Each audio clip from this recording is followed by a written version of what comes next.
what we wanted to do with Extra was to simplify and create real value. So Extra gives you 20% back on 91 brands. It's over 2,500 SKUs or articles or stock items in our stores. And when we went into that kind of loyalty construct that was created to drive loyalty within the policyholder space, we actually looked at it from a consumer perspective.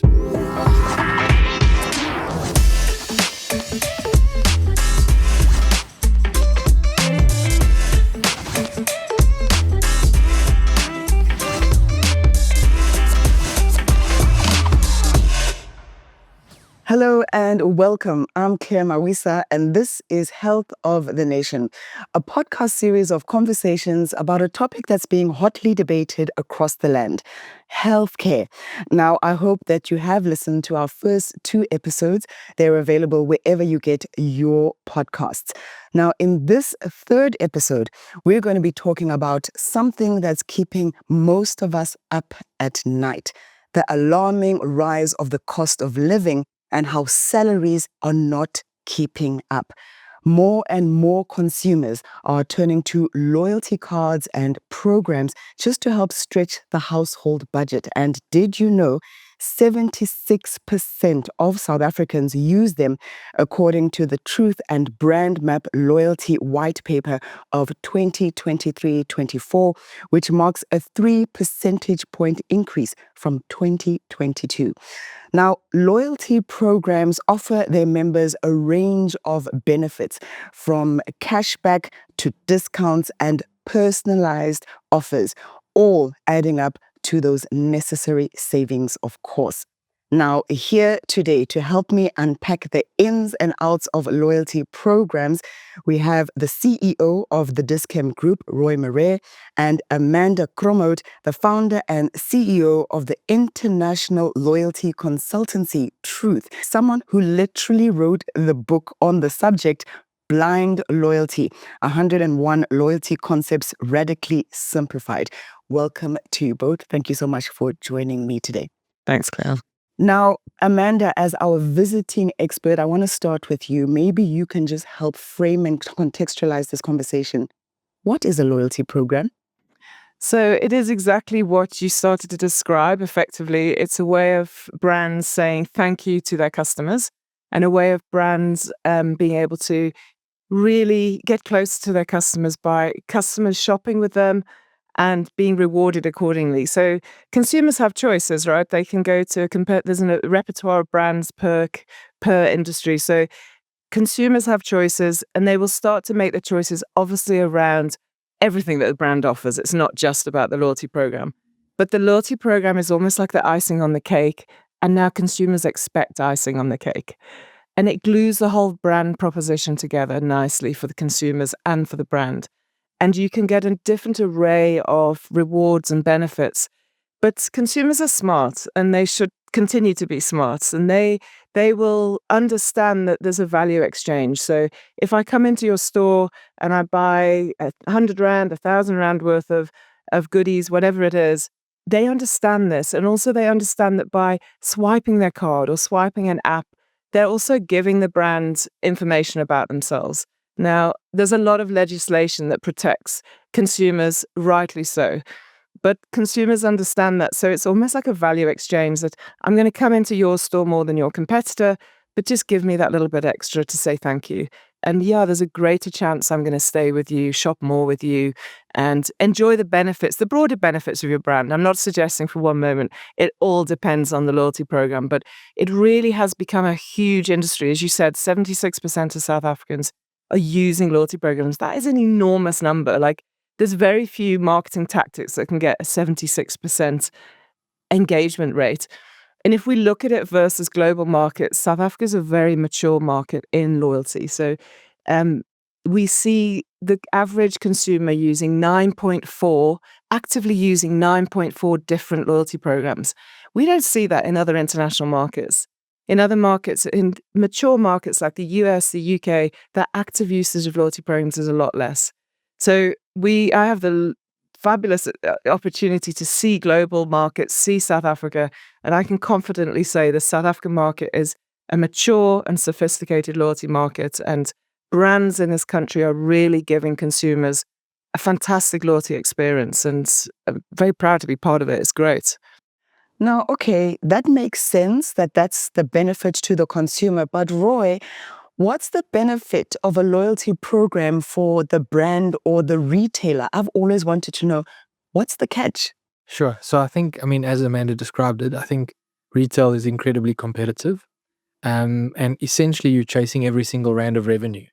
So, as a value proposition, I mean, loyalty plays into the value proposition to the customer. So, when we think about loyalty, and I mean, Amanda touched on it, but when we think about loyalty, if you think about traditional retail talks about price and promo and ranging. But loyalty, as much as Amanda described it as the icing on the cake, it starts to become a tool which you, in theory, invest in to drive similar behaviors to what a traditional promotion would drive, except it's sustainable, right? So once someone buys in and kind of that value exchange happens, like the longevity and the sustainability of that foot traffic that comes into your store, that spends in your brand, obviously increases revenue, ultimately increases profitability. And then I guess the second thing, and Amanda touched on it as well, she actually stole my thunder actually. The second thing is that you are able to, with the consent of the customer, you get the data and understanding, certainly from a healthcare retailer perspective, and certainly the way that we're thinking about building this healthcare ecosystem, understanding the health data of a consumer, where they are in their own healthcare journey, is fundamentally important. Not only to further enhance value with kind of the services and offerings that we have, but to navigate that person through their healthcare journey, which is relevant to their brand. Because, there's so many aspects that talk to the loyalty of a consumer to the brand. I think just on that, the key as well is that permission based. Yeah. That we give consumers through joining a loyalty program. It's a given that you're giving permission to the brand, therefore, to engage with you, and it's almost, as I mentioned, this value exchange that allows a brand like Dis-Chem to track, but not in a creepy way, to track for the benefit of the consumer, and obviously then the benefit of Dis-Chem to be able to offer better merchandise ranges, offer better services, and offer the right promotion to the right customer at the right time, rather than this old-fashioned spam, spray and pray effect that annoys the customer and spends a lot of marketing money for the brand. So we always refer to it as this permission-based permission to play with your consumer, because consumers are willingly going into this knowing that they're going to get a reward, but in return, the company is going to get the data, and therefore they're going to be able to hopefully offer you the right offers at the right time. There's nothing worse than it not happening. Like if you give your permission and then you still get the spray and pray, that's not, shouldn't be happening at all. It almost feels like betrayal. Totally, and it's a complete breakdown of trust. And loyalty is about building trust. If consumers are saying, I'm filling in this application form, I'm going to swipe my card or my app every time I'm in store, that requires trust. Now, not all loyalty programs offer the same. What are the different loyalty programs that retailers offer? So there's a huge variety. So one of the most common loyalty concepts out there is you get a point, for example, as a percentage of your spend, and those points accumulate.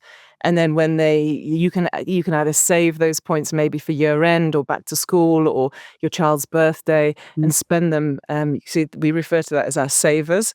And then you've got other program constructs that are discount at the point of sale. So it's an immediate feeling of, this is great. Like I've got a discount straight away. This is worth it.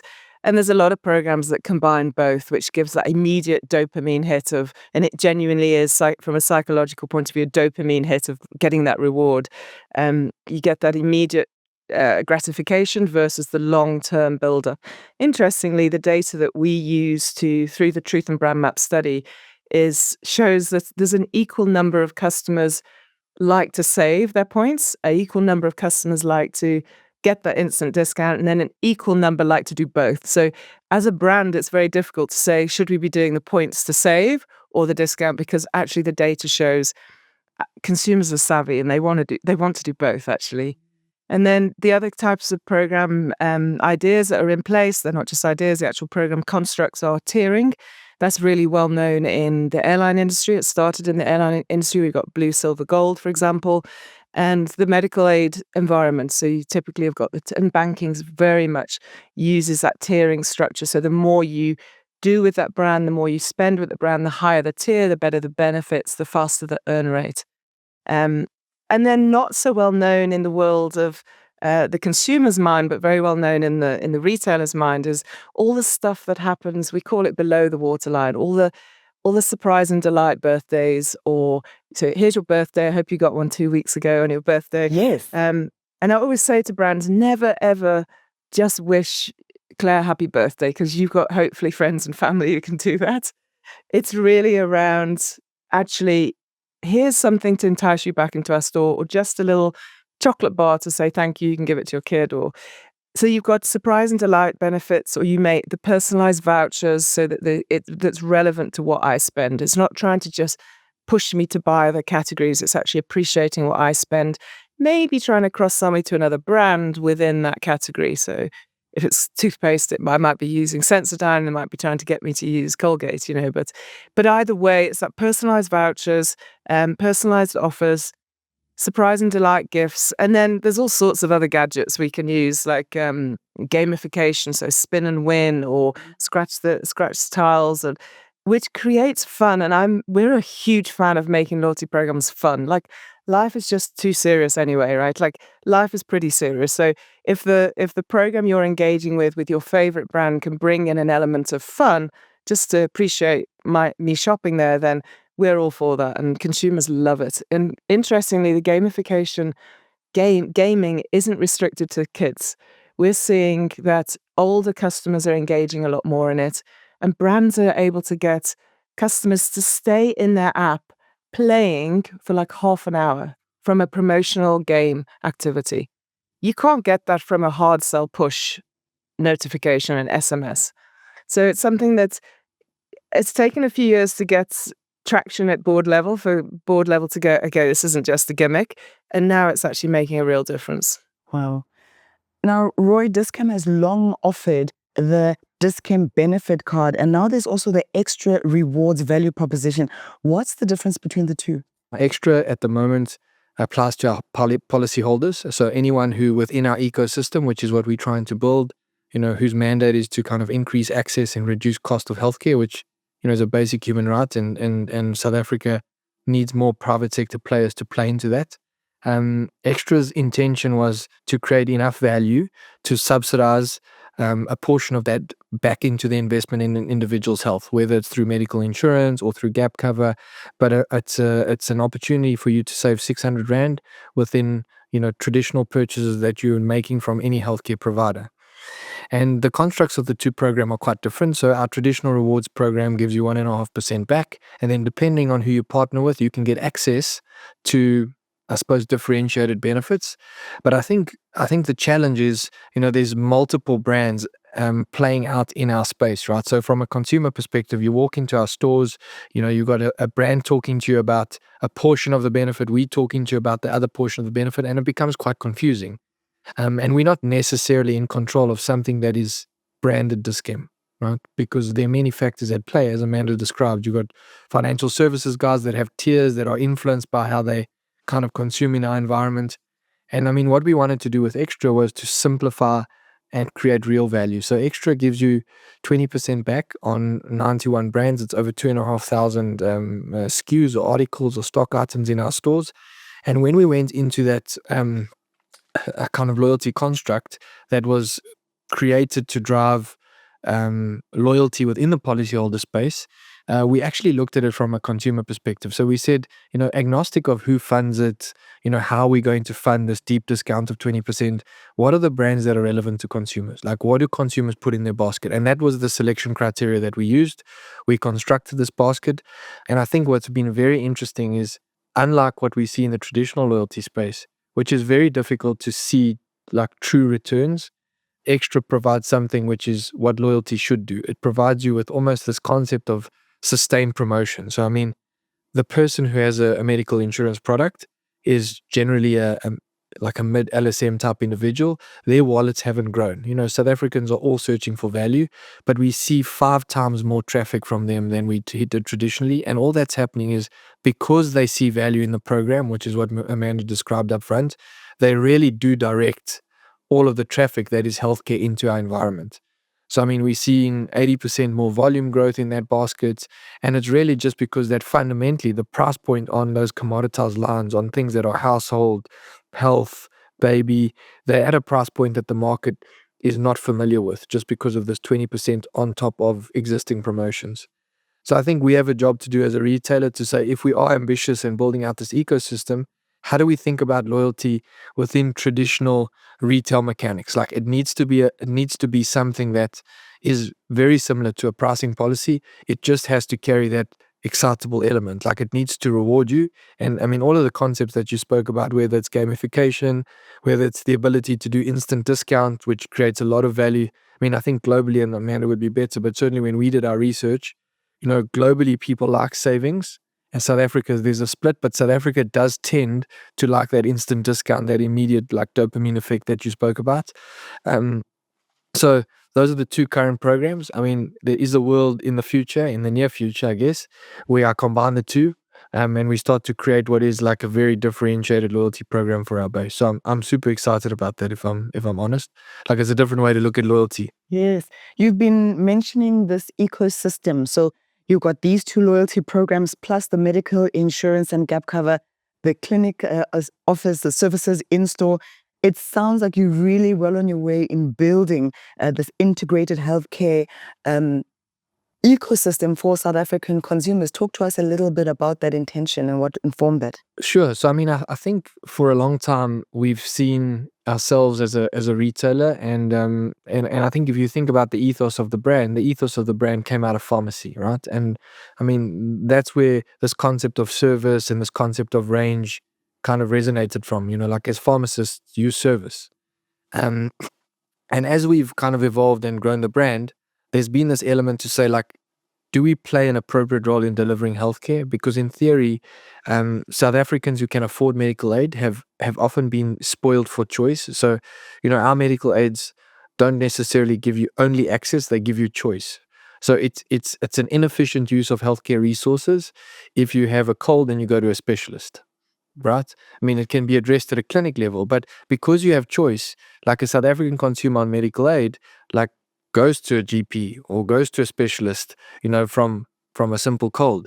And I think that is a wrong use of healthcare resources. So, to increase access and reduce cost, you need to be able to own the product. So in the medical insurance space, you need to be able to own the product, design the benefits to encourage people to utilize the consumption of healthcare appropriately, which means you can really drop the premium and you can expand private healthcare to more and more South Africans.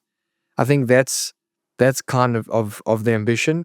And then as we think about financial services, the best way to probably describe it would be like with an example. So if you we've spoken to the market about launching Dis-Chem Life as a product, and generally the reception is, well, why would you do life insurance? But if you think about it within the context of an ecosystem, if you're a chronic customer, you get penalized for life insurance just as a function of you carrying a chronic condition. There's no understanding as to whether you manage the health of your chronic condition better than someone next to you.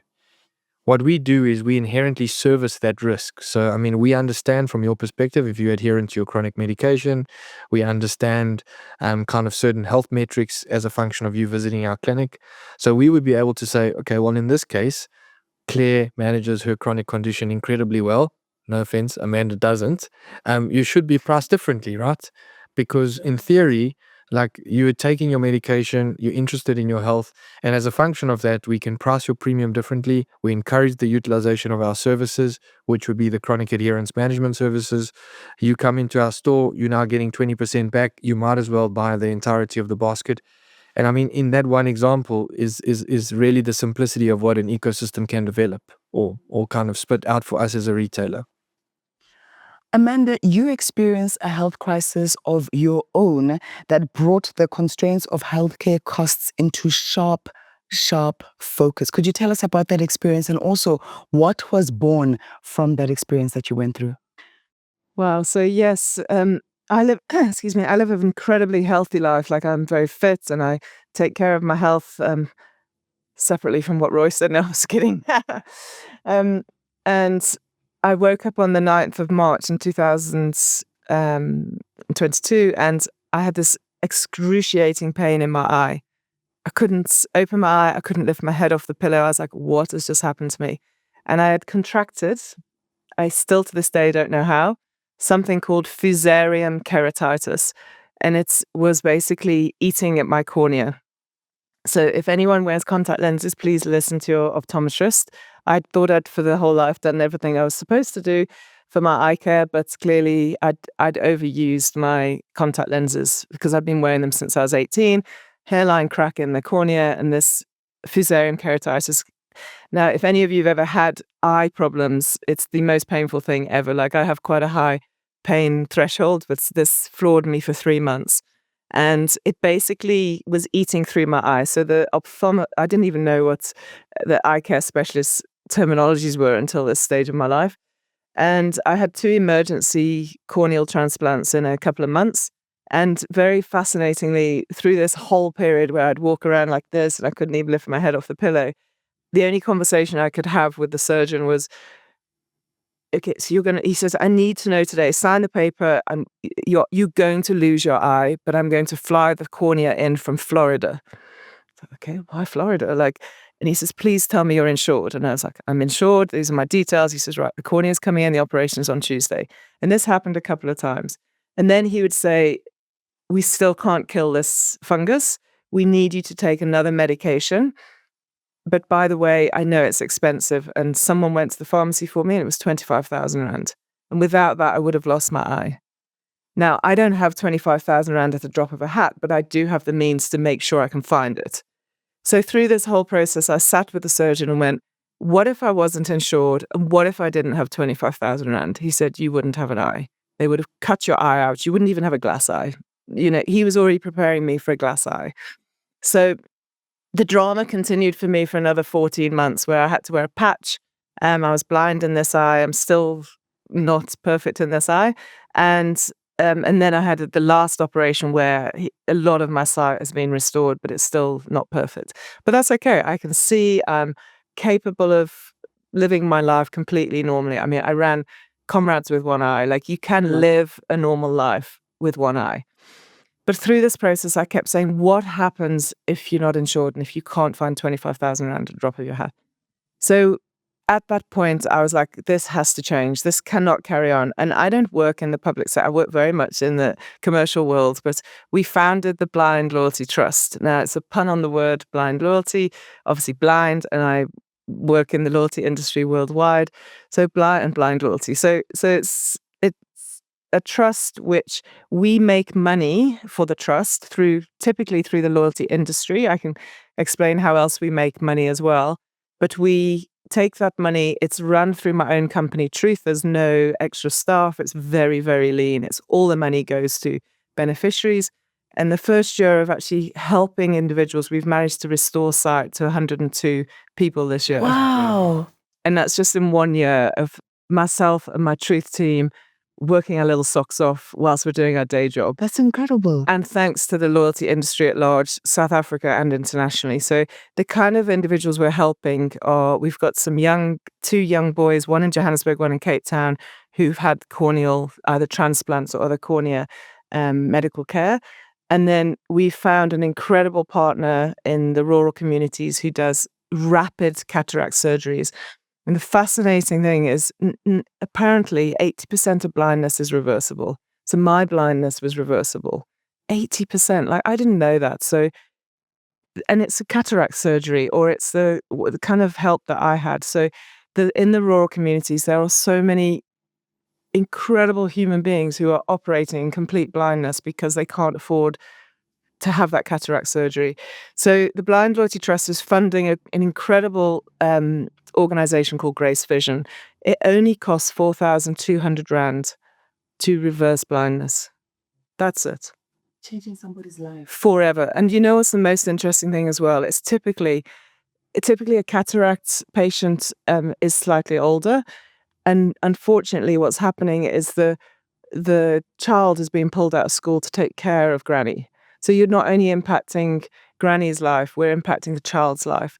So we've set up a couple of campaigns. So the one I'd love to talk about is something called Run for Vision, because I'm a crazy runner. And we're saying it only costs 4,200 Rand. So run or walk 4,200 meters. Donate 420 Rand or less if that's too much. We're happy to take less. But for every 10 person running, we restore sight. We change someone's life forever, for the rest of their life. Wow. So it's a simple campaign. It's going to run probably until Comrades next year. 4,200 Rand. Together as a nation, we could reverse blindness for thousands and thousands of people.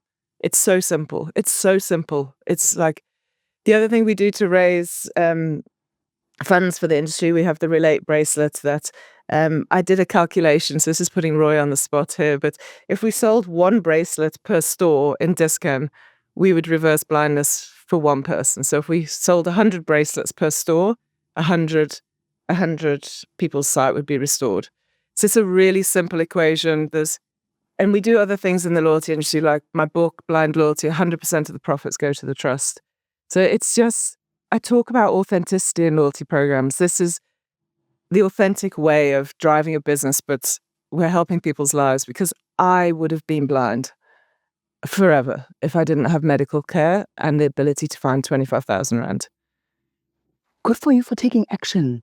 I love it means so much to me. Like, truth is my passion. Like anyone who's known me, Roy's known me for over 10 years. I love the loyalty industry, and that won't change. But suddenly it all makes much more sense. Yes. Because we can do that and change people's lives at the same time. But it's not me, Claire. It's not me on my own. It's companies like Dis-Chem. It's companies around the world. It's my partners in the loyalty industry who are tech companies, or the industry has been incredible. And together, and runners, we can just run to change people's lives. It's so simple. I'm so glad you called runners crazy, because that was also a fact.